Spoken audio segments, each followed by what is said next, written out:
Story 1. It started with treating myself as kindly as I would treat a friend. Often, people are much harder on themselves than on the ones they care about. For example, if a friend makes a mistake, you wouldn't tell them they are a worthless failure. So, bring that same energy to how you talk to and think about yourself. Story 2. It's not enough to simply love yourself. If that's all you want, just ignore anything that suggests you aren't wonderful. The key and the only way to feel complete is to learn to look yourself in the eye and accept that you are deserving of the journey. Story 3. Unlearning many things, such as the belief that I must be perfect to be worthy or that my value depends on other people's approval. Story 4. I realized that failing at things did not make me a failure as a person. Once I separated my mistakes from my self-worth, I could finally start appreciating the small things I did right. Story 5. I am 24 years old, and when I was younger, I was immature. I wanted to please everyone. Many times, I sacrificed my schedule to help others. I know that helping people is good, but I overindulged in that. Sometimes, people take advantage of me and think I'm foolish. Then I realized I should prioritize myself and love myself for who I am. Helping others is important, but first, I need to focus on what is important for me. Story 6. The gym helps not because of the progress but because of the process. The same applies to cooking or anything that requires effort and time. I have learned to love the process rather than the reward, and now everything is much more fulfilling. Story 7. I realized I was spending so much time trying to become someone others would love that I forgot to ask if I liked who I was. Story 8. I'm still working on this myself, but I am trying to accept my differences as what makes me who I am. I'm a 20-year-old who isn't interested in parties or social gatherings and would rather work, save, invest, and learn about finance, geopolitics, and other topics. I used to be hard on myself for being lonely and losing touch with friends. Over time, I've learned that my true friends will always be there, and I've begun reaching out occasionally. This makes me feel terrible, as I have made mistakes toward them throughout my life. Unintentional, sure, but mistakes nonetheless. I may never be normal, but that isn't necessarily a bad thing. I just need to stop punishing myself for my wrongs and use them as lessons for the future. Ultimately, everything is about growth. Story 9.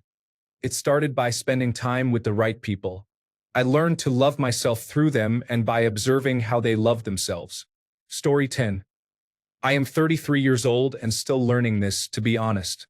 Going through a divorce has forced me to relearn who I am as a person. Sometimes you need to face rejection and cry. Sometimes you need to learn how to be alone. Sometimes you need to look into the mirror and see that you are still in there. Be unapologetically yourself. Take time to relax and breathe. Story 11. I loved an abuser. I left her. I participated in support forums. I began giving love to those who deserved it. Then I realized I deserved it too. And that was that. Story 12. I learned to love myself by appreciating my strengths and accepting my weaknesses. I realized that I don't need to be perfect. I just need to embrace my unique self and personality. Story 13. For me, it really helped to understand that the voice in my head and my body telling me I wasn't good enough or that I was going to fail, or the voice that berated me when I did fail, was not my voice but that of my father. That was the starting point for me. From there, it was a matter of choosing to be kind to myself and literally talking to myself with words of encouragement as I would to a child. There's an excellent book by Dr. Nicole Lepera called How to Do the Work that addresses a lot of this in a very easy-to-understand way. I highly recommend it for anyone learning to love themselves. Also, bear in mind that it's a process that takes conscious work every single day. It doesn't happen overnight, but the process is worth it. Best of luck to you, friend. Story 14. I wrote this a while ago. 12 steps rewritten. 1. Have compassion for yourself and acknowledge the problem. You didn't keep using substances for fun. You probably had a difficult life or trauma that you can't get past. Make the choice to be kind in your self-talk. Can you cultivate trust in yourself and understand that you have the right to be happy? You have the right to exist. You are worth just as much as anyone else. even if some things went wrong or turned out differently than hoped or deserved. Can you feel in your body what it feels like to have trust in someone or yourself? Can you feel what it feels like when you are happy somewhere or with someone? Learn from your past mistakes, but maintain compassion for yourself. What small mistakes led to bigger issues? Start writing down situations and create a plan of action for improvement. Admit to yourself, the universe, or whatever you believe in what you have done. Cry. Be angry, but try not to burden those around you with intense emotions, except for your psychologist. Recognize the difference between right and wrong. You have permission to let things go. I want you to have a fulfilling life. You don't have to pay for your past. You did your best with the tools you had at the time. Trust that everything will be okay in the end.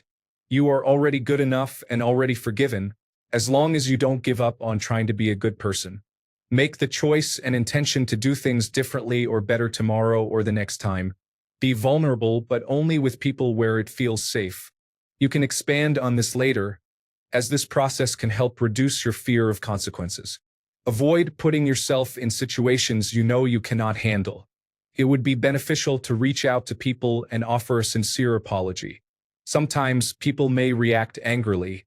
Repeat your apology and give them time to process. Acknowledge that your behavior had consequences, and their reaction comes from somewhere. Consider if it is wise to keep certain people intensely in your life. It is incredibly difficult to change your behavior while remaining in a challenging situation. 10. Continue living your life and practice doing better. Patterns may have developed in your body and mind over the years, so you need time to unlearn them. During this phase, you will increasingly recognize what is going wrong, both internally and externally. 11. Live consciously and in the moment, rather than just thinking. Make choices for yourself that grant you a fulfilling life, and always strive to be your best self. Aim to be a good person. Meditate often and read. This creates new patterns in your nervous system and brain. Seek uplifting media or books that provide wisdom, and revisit them repeatedly, even while you sleep. 12. Pay it forward. Story 15. This might sound silly, but I started a document where I write down all the compliments I receive. When I'm feeling down, it helps to reread them to get out of negative thought loops.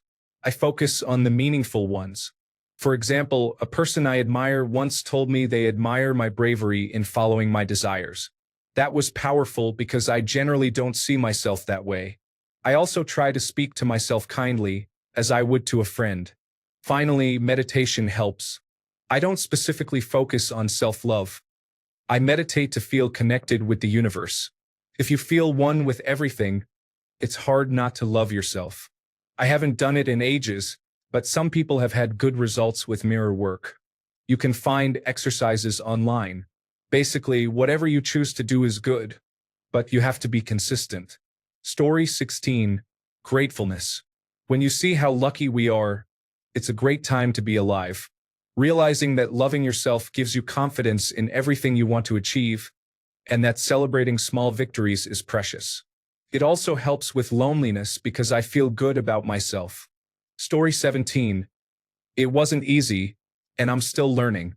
Even thinking about it makes me emotional. I attended therapy to address my feelings of self-hatred, anger, and destructive thoughts about myself.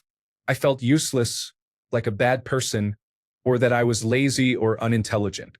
The angry teenager inside me was often cruel, as if someone with a baseball bat was looming over the scared and innocent version of myself. I had to view my situation from a third person's perspective. Would I want any child to be treated that way? Absolutely not. I would do anything to stop it and would cry if I witnessed such treatment. So why can't I extend that compassion to my inner child? I know it's hard. It truly is. The key is to write it down, whether on your phone or in a notebook. Write down every single feeling, even the negative ones. The fact that you are questioning this shows you are seeking growth and want to help yourself. You can note the negative aspects you see in yourself, but give it a reality check by viewing it with kindness. Do you want someone to be harsh on themselves? How does that make you feel? In my opinion, the first step is to see yourself as a human being. Remind yourself that you are allowed to make mistakes, to mess up, to say awkward or random things, and even to feel angry. All of these feelings are normal. I understand when I say something that inadvertently hurts someone, I think I'm foolish and feel like I should never speak again. But the reality is that hurting each other in any form of relationship or human interaction is inevitable. Someone may hurt you too, but what you can do is accept your mistake and apologize. Although this may seem unrelated to self-love, it's part of what I learned along the way. The child within you has done nothing wrong. That child simply doesn't know what to do and craves support and love. Regardless of your family background, don't let their words and scolding become your own. You need to care for yourself. Write down everything you do that you consider positive. It can be anything from petting a cat, feeding an animal, smiling at someone, showering, washing your face, drinking water, eating your meals, or helping a friend. You may think these actions are insignificant, but they are important. There were times when a simple smile from someone made a huge difference in my day. Never underestimate the power of a smile. Your body appreciates the kindness you show it. Friends can help, but the first person you need to support is you. Always remind yourself that the child within you hasn't done anything wrong. They are just navigating life. Regardless of your age or what you do, don't blame yourself for actions taken during childhood, even if they involved bullying. I'm not justifying bullying or minimizing the pain of those who experienced it. The truth is that bullies often act out due to reasons stemming from their home lives, an abusive parent, or a lack of love and attention. When you reflect on your past actions with anger, remember you were just a child, and those who were supposed to guide you failed. Forgive yourself. I know it's easier said than done, but keep reminding yourself of the good things you do, no matter how small. You're not a monster or a bad person. You simply need a little more love. Even if you don't have friends, find companionship in flowers, trees, or the moon and stars. It might sound unusual, but this world is full of wonders. Engage in activities that bring you joy and be gentle with your inner child. Give yourself affection and celebrate every little thing you accomplish because you are continuously learning. You deserve love. I hope my words resonate and can be helpful. Story 18. When I put in the effort to have a good relationship with myself, I seek the same type of connection that I would love to have with a significant other or family. It is a loving, compassionate, understanding, and communicative relationship. I communicate with myself through journaling. I write a morning page and a night page. These are free-form, stream of consciousness entries, capturing whatever is on my mind. At the end of the week or month, I reread and highlight interesting points or ideas. Feels like having a conversation.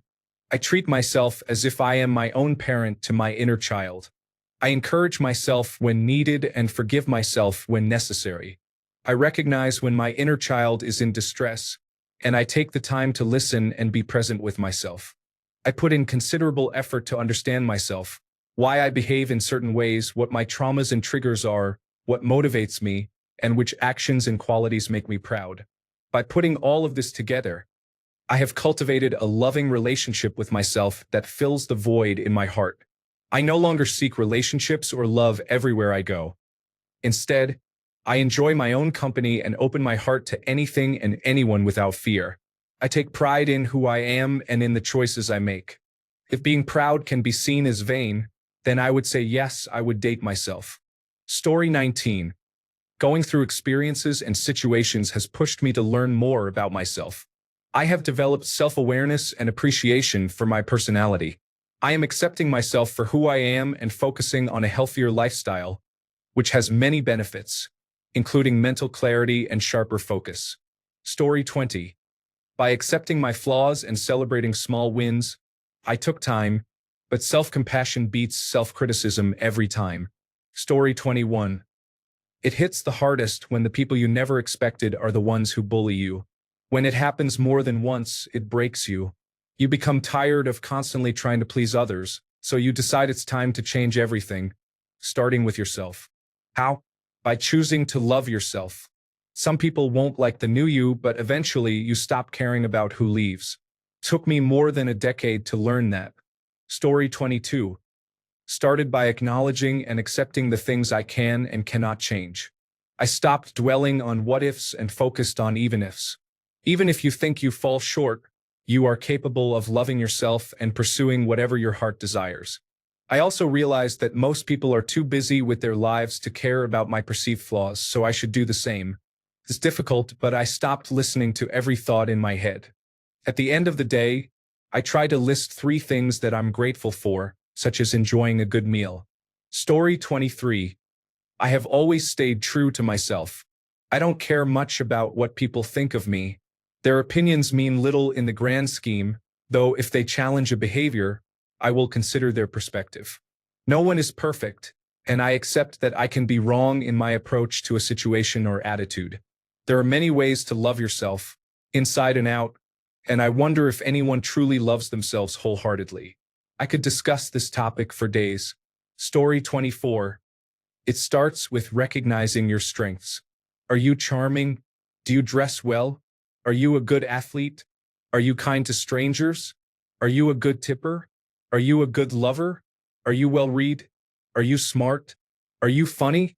Reaffirming the qualities you possess and focusing on them helps you understand that you are worthy of self-love. By building on those strengths and working to enhance them, you are actively practicing self-love. Next, recognize your weaknesses and work on them. Do you have poor hygiene? Do you arrive late to planned events? Are you unkind to others? Do you struggle with your wardrobe choices? Addressing these weaknesses will help you improve yourself, and you will be actively engaging in self-love. Story 25. The first step was to recognize when I was crossing the line of comparing myself to others. I decided to unfollow many people whom I often compared myself to, whether they were well-known individuals or friends. Story 26. By ensuring that I am always doing everything to the best of my ability and knowledge, I take responsibility for my mistakes and make the necessary corrections. This approach prevents feelings of guilt and shame, which I believe often contribute to self-dislike.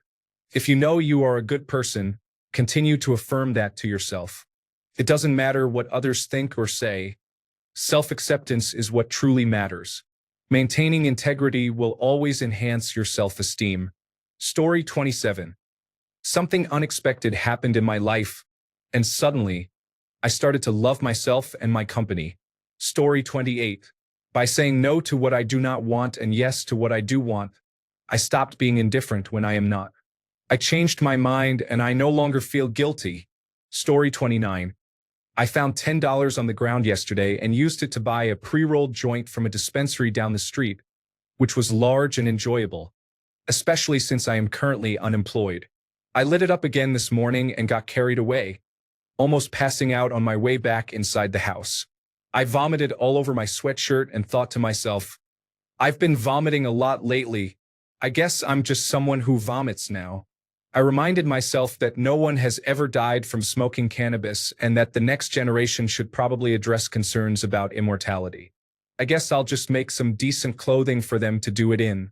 I think accepting your kinks and limits, as well as the kinks, limits, and boundaries of others, really helps one to love oneself and one another. Story 30. Being the kind of person I need, loyal, loving, and kind. However, I also realize that respecting yourself includes not wasting time on people who do not reciprocate your efforts. Story 31. In 5th grade, I saw an animated short of a clown. Thanks a bunch for sticking around till the end of the video. Remember to subscribe, and until next time, stay awesome and goodbye.